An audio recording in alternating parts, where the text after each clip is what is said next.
Welcome to part 4 of the fundamentals of marksmanship, steady position, how to build a steady position, and I'm going to include multiple things into this. That's what is coming up next on Into the Wind.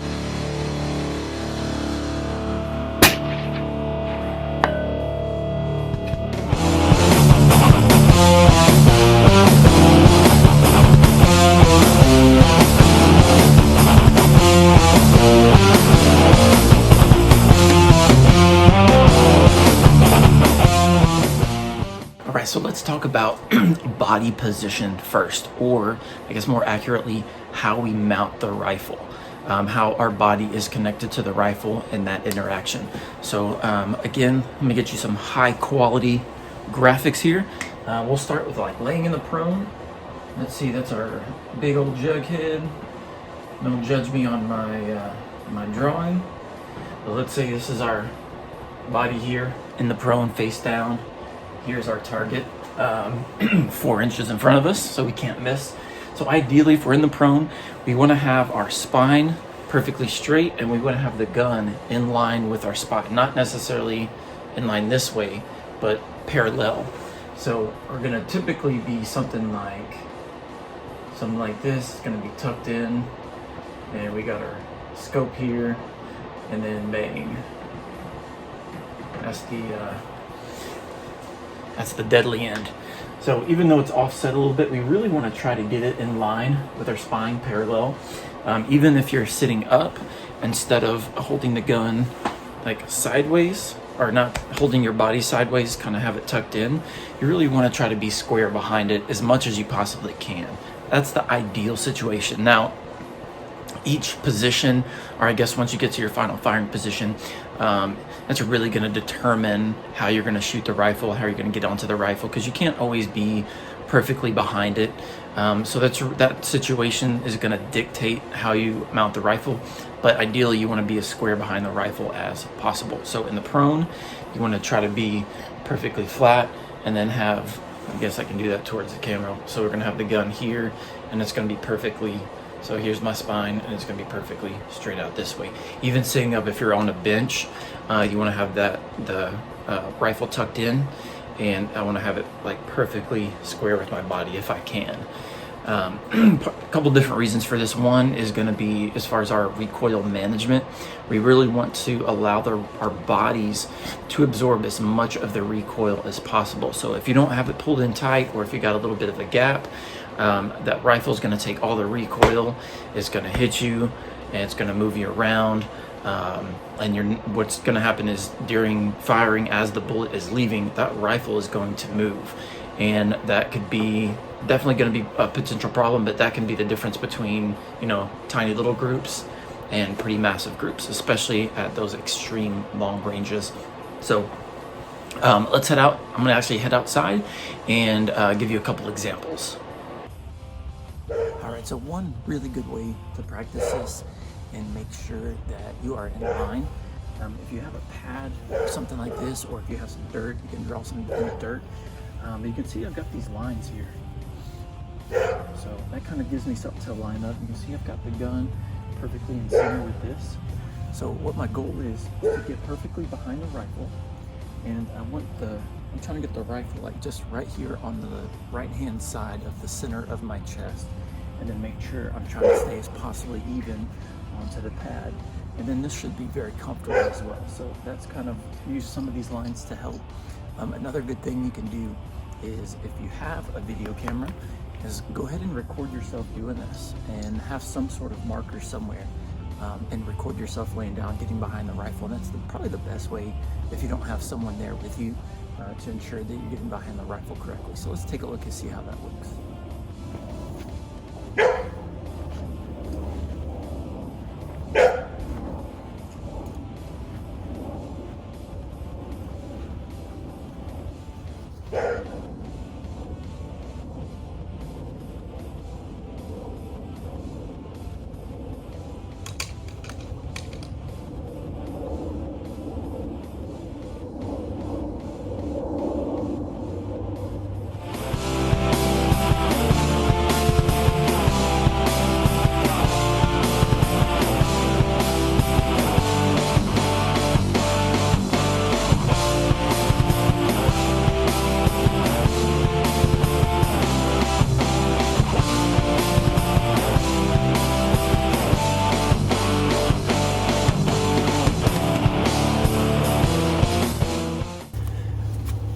So it works the same way even if you're not in the prone, if you're in an unconventional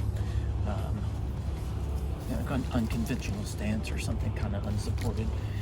Ideally though, you want to try to be as square behind the rifle as possible. So what I would do in this position is I'm square behind the rifle, just right here, just a little bit offset to the right side of the center of my chest. And I'm just going to put it right in the same spot up here. Now here I got a pretty good balance. And I'm just going to get right into the rifle. Get a good steady position if I can. And I really want to try to stay square. So what you want to avoid is getting something like this, even though that may seem comfortable.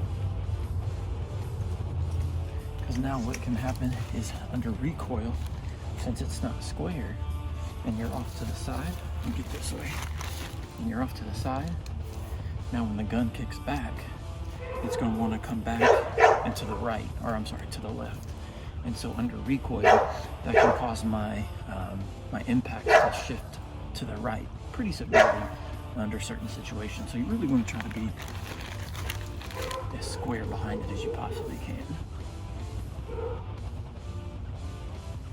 And keep your chest and everything face forward. Now we have a good understanding of the relationship between how our bodies are positioned to the rifle. We really want to try to be as square behind it as possible. The other thing we need to understand is our natural point of aim. So we don't want to muscle the rifle onto target. We want it to lay naturally in line and on target. So basically just like in this position, and essentially the only thing we're going to be doing is coming up to the rifle and making sure that we are maintain that steady position and then recoil control. So we want to get behind the rifle like we discussed, make sure we're nice and square.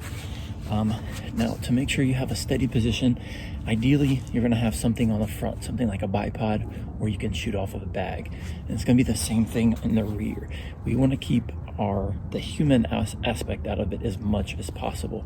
So if the wind's blowing, if anything happens, this rifle is nice and solid.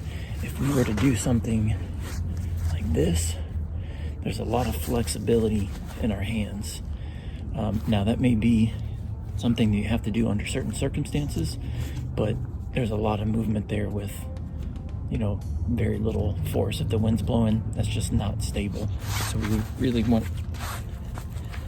to take that human error out of it, where we get no movement as possible, or as little movement as possible.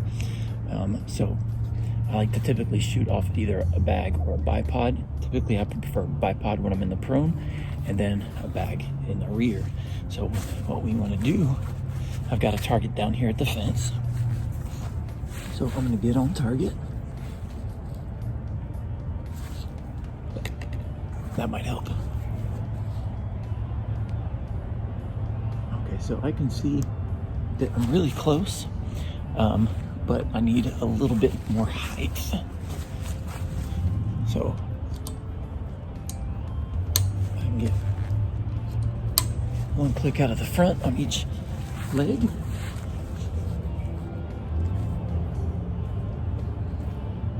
And then I'm pretty much right there. I am just a little bit too high, so what I'm gonna have to do is either squeeze my bag or turn it to the side, get a little bit more height on it.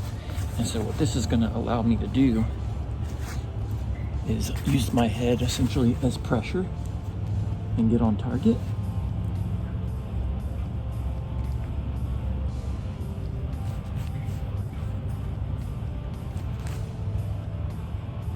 And now that I'm on target, I should be able to actually get off of the gun and then get back on and still be on target. Which, there we go, yep, still on target. So we kind of want to practice that, getting off the gun a little bit, still maintaining the same pressure on the bag, make sure we're good there. And I'm still on target. Let's try that one more time. Line that up perfectly. So getting off and then get back on. and we are golden. So right there is a perfect example of our natural point of aim. So I'm not having to use any kind of muscle or anything onto the gun to make that shot. So theoretically, if I was to pull the trigger, it's gonna hit exactly on target where I need it to. So now the only thing we're gonna do is implement as little as possible, but we wanna pull the rifle, or I don't like to pull it into me, I like to use my feet and scoot up into it. Make sure we're still on target.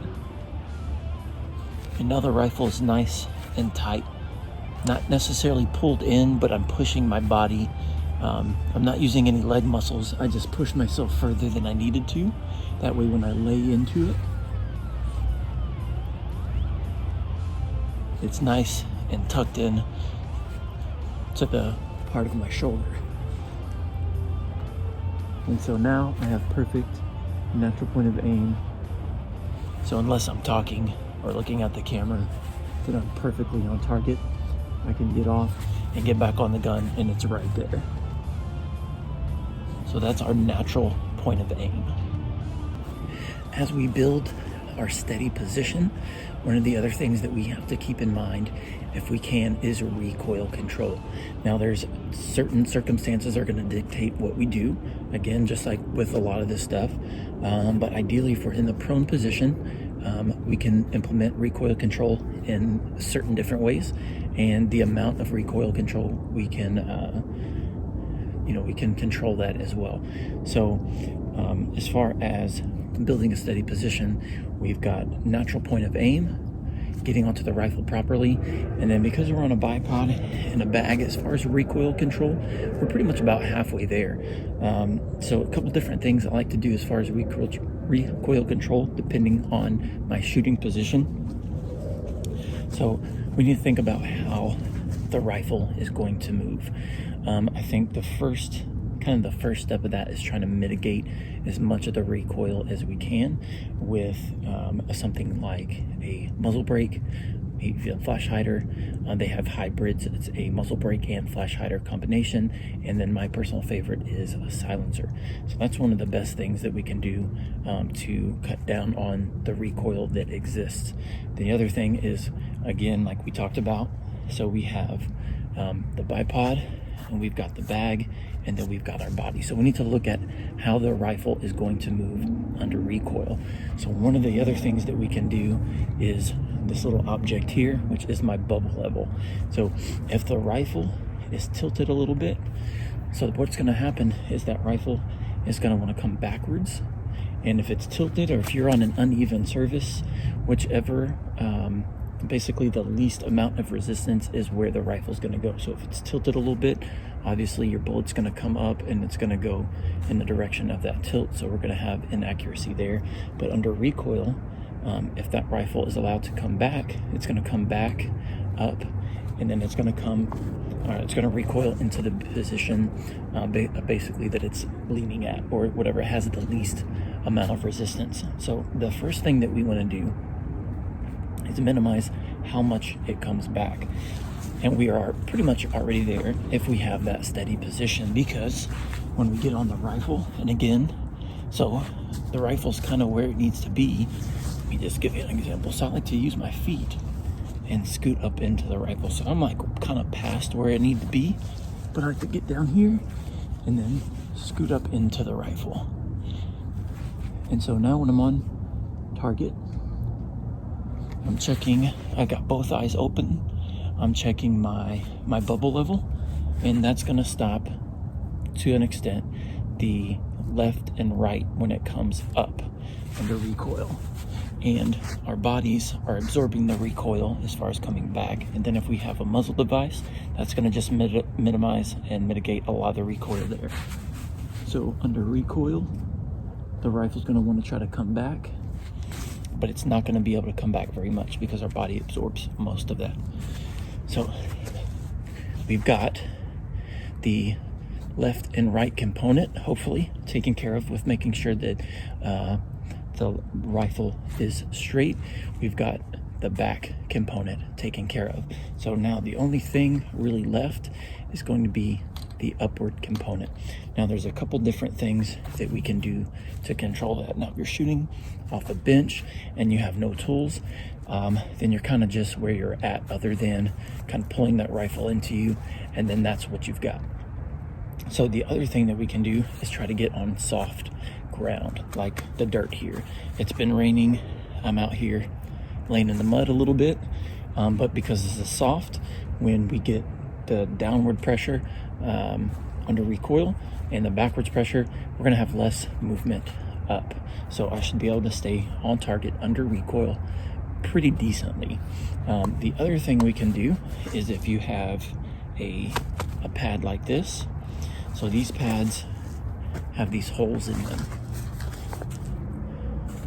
So what we can do is we can actually take, I would probably use these, we can take some 550 cord, and we could run a piece of 550 cord across the center here.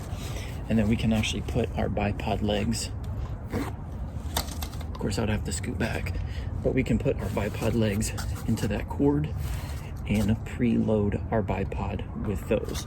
Now we can't always preload the bipod depending on what situations we are in. Like if you're on a bench, you can't necessarily preload the bipod, but here is my favorite thing to do, because I do shoot prone mostly. Let me see if I can get this on camera. Yep. So grab your knife. Remember, a man without a knife is a man without a future. And I like to dig a trench for my bipod to sit in. And that looks just like this. So I don't know if you can see, but I've got these scrape marks where it already was sitting in the dirt. Now you can use a knife, you can use a rock or a stick.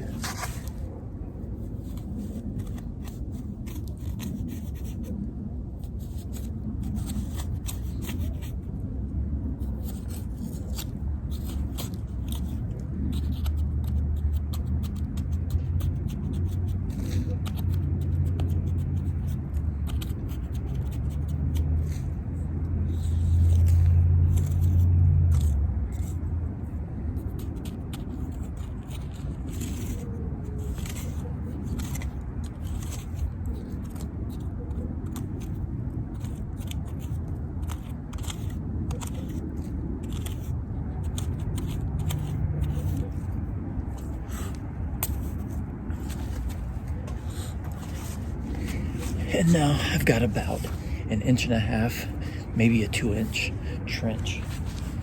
I think I get this. Oh. Let me get the knife out of the way.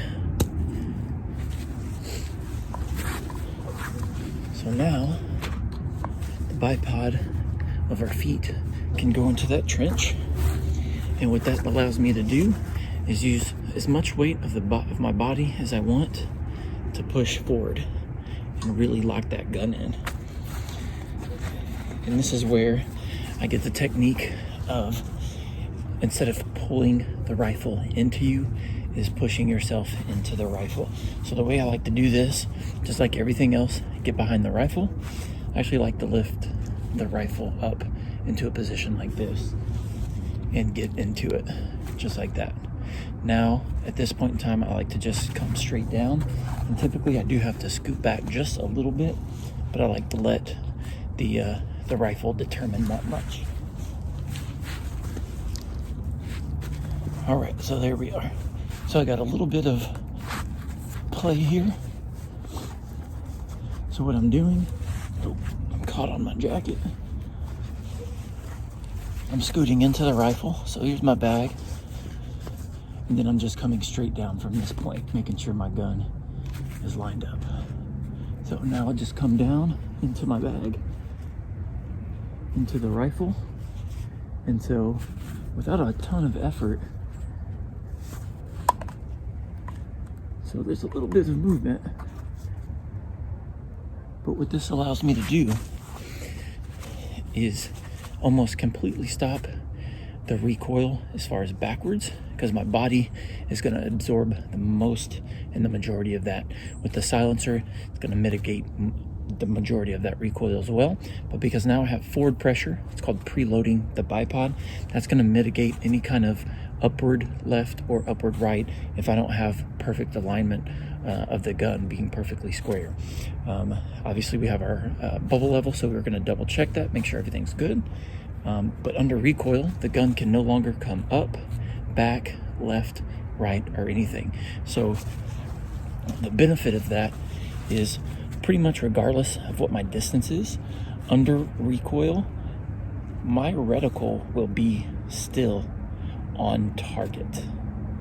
And if this is done properly, pretty much all you got to do is reload and damn near just send it again, because that reticle will still be on target. So you can spot your shots, you should be able to see the bullet trace, and if you need to take an immediate second shot for whatever situation you're in, you're perfectly there. You don't lose the target under recoil. You're still on target perfectly. So we've got steady position, mounting the rifle, recoil control, and we are going to continue to add everything else into that, like our breathing, our controlled breathing, our trigger pull. Just like I said in the other video, there's a lot going on that we've got to focus on. So we're going to go to one more thing and check out how this works as well. And that's in some other positions and doing these same things in some kind of unconventional things or unconventional positions. All right, when it comes to shooting offhand or in some unconventional positions, I gotta be honest, I'm not the best at it. There's one technique that I've tried to use, and that is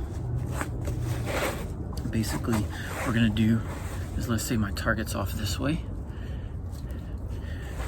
and what we want to do is we really want to avoid, we want to try to do more bone on bone, and that way we can relax our muscles.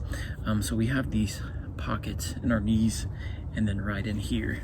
So we want to kind of sit offset of our target, and then what we can do is you can sit like this, or you can put your legs out, and what this allows you to do is rest your elbows in the pockets of your knees and really relax and get on target this way. Now this is very difficult for me to stay still because my legs want to move even when I relax, but that's another shooting position that we can get into if we need to.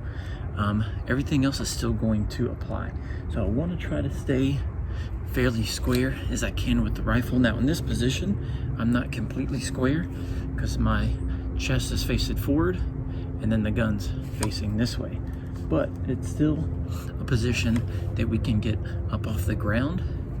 And again, what I'm doing is I'm basically got the gun resting in my hand, and then my elbows are resting in those pockets. It's not on moving around like this. There's a pocket right there in the front of my knee, and what this allows me to do is still get recoil control by pulling it in, or kind of leaning into it a little bit and trying to get nice and relaxed.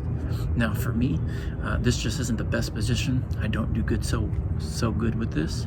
So there's another position that I kind of use that works really, really well. So if I can use my bag right on top of my knee. If not, I'll typically rest the magazine on my knee. But if I've got the bag with me, I'll use the bag. And then I can get, if I need to shoot higher or lower, I've got the control here. And then again, I like to put gun in the back of my pocket in the shoulder. And this allows me to get nice and square behind the rifle.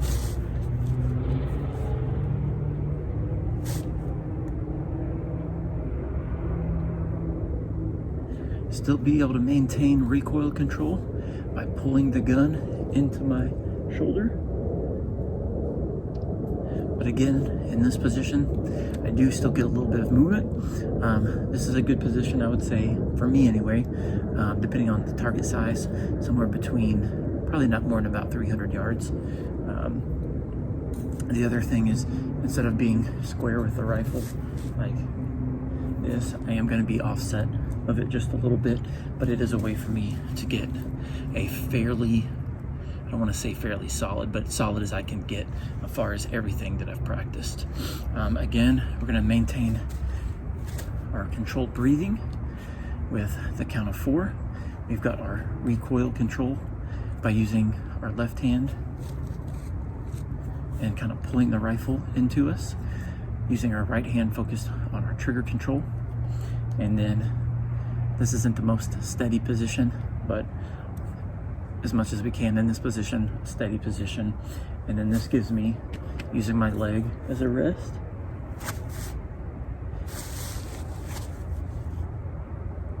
I can still maintain that natural point of aim by using the adjustment in the height of my leg. Now there is a lot of muscle with our legs and our back and some other things that we're implementing, but this is for me the best way I've found to really get up off the ground. Now anything really higher than this without some sort of stability, like a tree, just shooting straight offhand like this, I'm not really any good at it, so I'm gonna leave that one alone. All right, so as far as our fundamentals of marksmanship, I think that I've covered everything. So the next step is how to implement this in our dry fire practice. So let's just go over this one more time. The fundamentals of marksmanship is very important. So we have controlled breathing, trigger control, so steady pressure on the trigger, sight alignment and sight picture, making sure everything is nice and lined up and focusing on the reticle. And then last but absolutely not least is steady position. So we want to focus on what we can control. So we need to put all of this together. It can be difficult, but we're going to work through that with our dry fire practice. And one thing to always remember is to focus on the reticle and steady pressure on the trigger. As far as everything else, we can definitely control those in certain circumstances. We can't always control everything, but the stuff that we can control and the stuff that we can adjust for, it needs to be controlled, it needs to be adjusted for. So I think that is it for this video. Thank you guys so much for tuning in, and stay tuned for the next upcoming video, which is going to be dry fire practice.